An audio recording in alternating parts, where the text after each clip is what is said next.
Melissa Joskow, Media Matters. It's been almost a year since off-brand James Bond supervillain Sebastian Gorka was fired or resigned, definitely fired, from his ill-defined job in Donald Trump's White House, and Gorka is still finding ways to monetize his 7 months of public pseudo service. He's followed some well-worn D.C. insider tracks by signing on as a Fox News contributor and guest lecturer at the Heritage Foundation, but he's also running a side hustle squeezing speaking fees and the occasional honorarium out of Republican congressional candidates. Since last December, Gorka has pulled in nearly $18,000 from GOP candidates seeking federal office, according to Federal Election Commission filings. His $2,500 check from Virginia's E.W. Jackson, $5,000 speaking fee from Nevada Republican Danny Tarkanian, and $5,240 payment from Arizona GOP Senate candidate Kelly Ward have been previously reported. But the FEC database recently added an additional $5,000 payment to Gorka from Ward's campaign dated April 16 and tagged as event cost, speaker.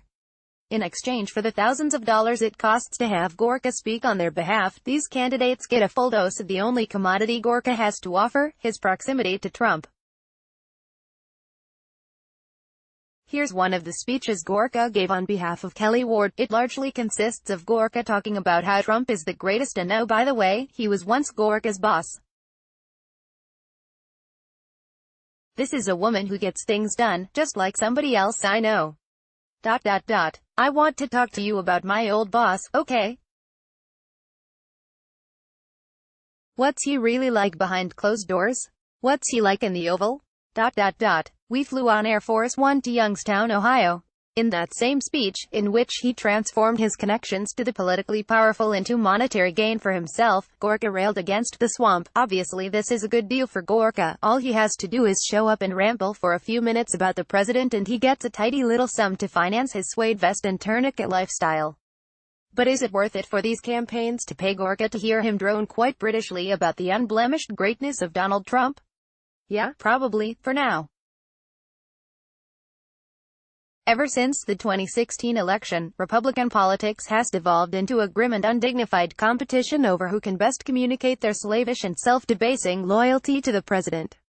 For as long as that dynamic lasts, having a Trump-adjacent minor celebrity like Gorka on hand to lend a bit of insider credibility doesn't hurt, just so long as everyone agrees to overlook the fact that the transactional nature of the relationship is the very essence of the swamp they all claim to loathe. Gorka's sinecure at Fox News is also quite swampy. As I wrote when Gorka was first hired by the right-wing cable network as a national security strategist, Gorka had no actual national security role in the White House, and real security experts view him as a jumped-up charlatan. He's functionally useless at the specific role Fox News hired him for, and Fox News apparently acknowledges as much. The Daily Beast reported last week that the network has effectively banned Gorka from appearing on its supposed hard news programming and siloed him to its rabidly pro-Trump opinion shows, Hannity, Fox. Fox's news division simply does not view Gorka as credible enough to regularly comment on subjects on which Gorka has branded himself a longtime expert, or to analyze the administration of which he was a member. The Daily Beast reported. Gorka is also apparently passing around fake Fox News business cards, just to add to the aura of sadness. Once again, Gorka's only valuable contribution to Fox News is his relationship to Trump, who apparently loves watching Gorka's cable hits.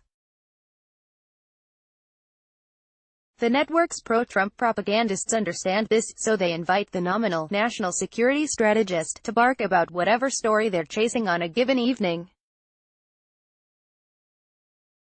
Sometimes those stories are national security related, but more often than not Gorka is brought on to inveigh against the media or the Russia investigation or the cesspool that is Hollywood. It's a racket that's made possible only by the president's affection for Gorka's brand of combative nonsense. Gorka is a bleak manifestation of this rancid era in politics. Through dogged loyalty to a corrupt politician, he briefly rose to an official position that far exceeded his qualifications. Now he's running tidy little scams wherever he can and eagerly invoicing whomever is willing to hear increasingly stale anecdotes about his undistinguished few months spent in service to Donald Trump.